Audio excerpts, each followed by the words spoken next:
In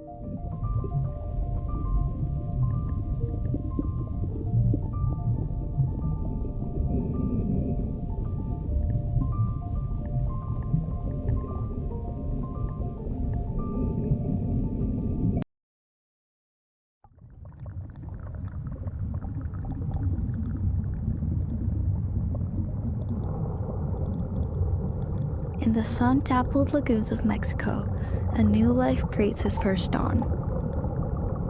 It is late winter on the Baja Peninsula. The warm, shallow lagoons provide a temporary sanctuary. Here, a whale calf takes his first breath. Weighing over a ton, he remains incredibly fragile.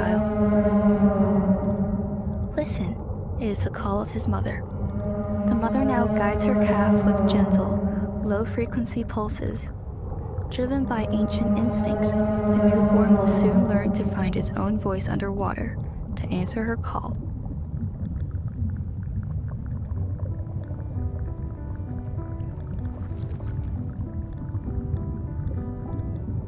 With the echo's confirmation, the bond between mother and calf is forged. The ocean's resistance is too heavy for the young whale, but nature has bestowed upon them a remarkable wisdom for survival. By staying close to his mother's side, the slipstream carved by her massive body becomes an invisible cradle, propelling him forward.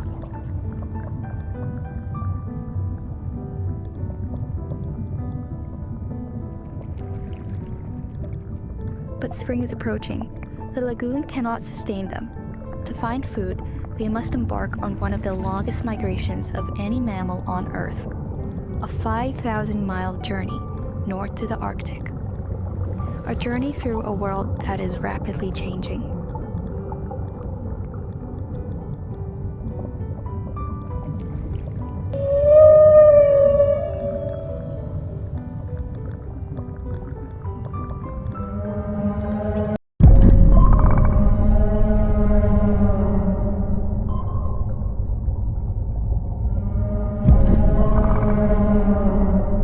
Weeks into their journey, they leave the coastal shelf.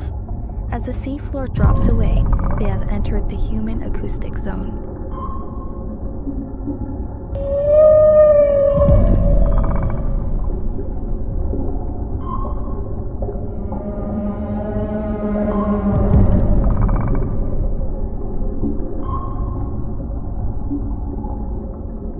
The ocean possesses a long memory. In March of the year 2000, off the coast of the Bahamas, the scientific community documented a terrifying phenomenon. During military anti-submarine exercises, the U.S. Navy deployed a mid-frequency active sonar. These sound waves are designed to travel hundreds of miles, mapping the ocean floor with devastating acoustic force.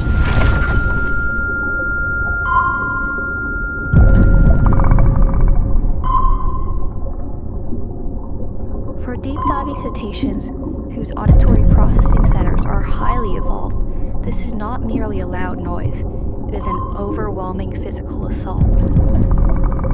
Necropsies of 17 stranded whales revealed severe hemorrhaging in their brains and inner ears, disoriented by the excruciating pain. The animals aborted their dives and bolted towards the surface. The rapid pressure change caused nitrogen gas to bubble in their bloodstreams. They fled the noise, only to die on the beaches.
midsummer, the migration leads the mother and calf into the Salish Sea in the Pacific Northwest.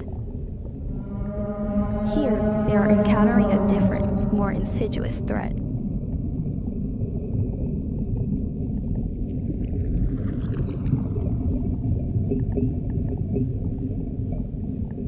Whales are highly specialized hunters, relying entirely on echolocation to find their primary prey. A healthy whale can send out rapid acoustic clicks to pinpoint a fish in complete darkness.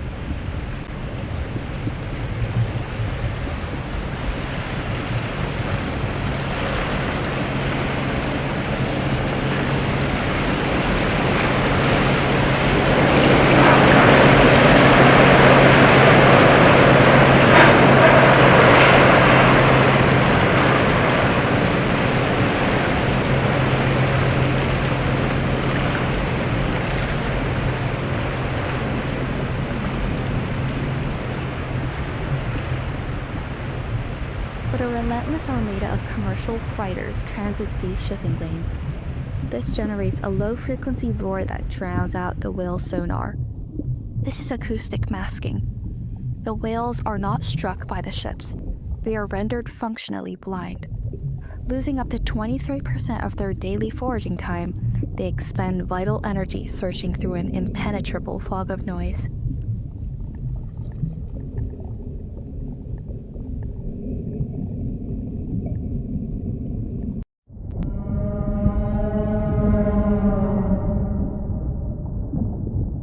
As the days begin to shorten, the travelers reached Arctic feeding grounds. And locked within the sea ice, a fragile memory endures, a glimpse of the ocean's remarkable capacity to heal.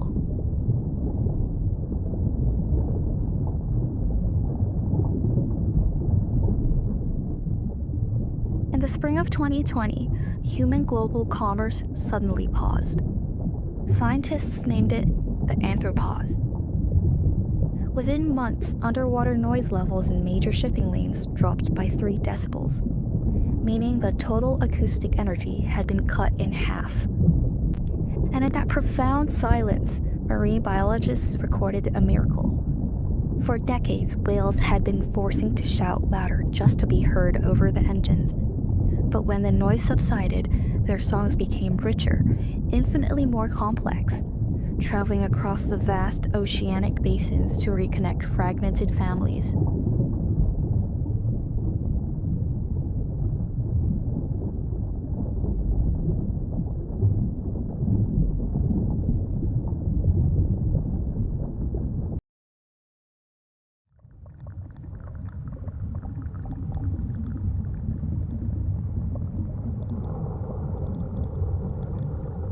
Even the longest journey must come to an end, yet the scars of the ocean remain unhealed.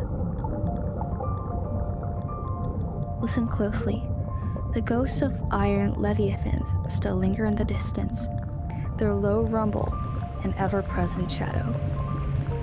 Reality does not miraculously return to silence simply because the migration is over. But thankfully, this is not the end of the whale story. They continue to send out their echoes again and again.